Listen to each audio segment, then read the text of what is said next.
Tribuners, kita beralih ke berita selanjutnya. Dinas Sosial duga anak-anak di Ambon dipaksa jadi gelandangan dan pengemis. Diduga ada tuannya. Kepala Dinas Sosial Dinsos Kota Ambon, Nur Hayati Yasin, menduga para gelandangan dan pengemis di Kota Ambon punya tuan. Artinya mereka telah dikoordinir oleh seseorang yang kemudian menyuruh mereka sebagai gelandangan dan pengemis di Ambon. Menurutnya, setiap kali ditanya perihal adakah orang yang menyuruh mereka untuk harus meminta di jalanan, para gepeng ini tidak pernah buka mulut. Bahkan Dinsos sampai mengancam jika tak mengatakan yang sejujurnya, Dinsos akan menghapus nama orang tua dari para gelandangan dan pengemis ini yang masuk dalam daftar program Keluarga Harapan atau PKH Kota Ambon.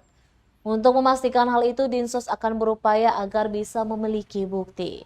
Diketahui berdasarkan data dari Dinas Sosial Kota Ambon, tercatat sebanyak 300 orang yang kini menjadi gelandangan dan pengemis di Kota Ambon yang didominasi dari kalangan anak di bawah umur. Dari total 300 orang, mereka tersebar di beberapa lokasi yang ada di Kota Ambon. Misalnya di bawah underpass depan kantor Badan Pertanahan Nasional, jembatan penyeberangan orang JPO Maluku City Mall, rumah kopi, lampu merah, dan beberapa titik lainnya. Itu ketika ada dugaan dari sosial sendiri soal anak kecil, karena ada orang di belakang motor, karena yang banyak ini kan anak kecil ini. Apakah ada dugaan yang... Memang sih ada, tapi sampai sekarang Katong belum ketemu deh.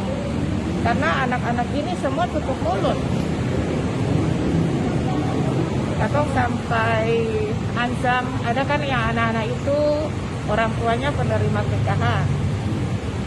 Sampai Katong bilang kalau gitu dong saya mau mengaku, Katong akan kasih keluar dari penerima bansos. Iya, Katong kan biasanya kan Katong rahasia. Sekarang rahasianya Katong bawa di mana? Karena Katong saja kantor, Katong cuma sewa, kontrak. Dan punya ruangan untuk Katong di Nadora. Sampai sekarang Katong belum punya rumah singgah.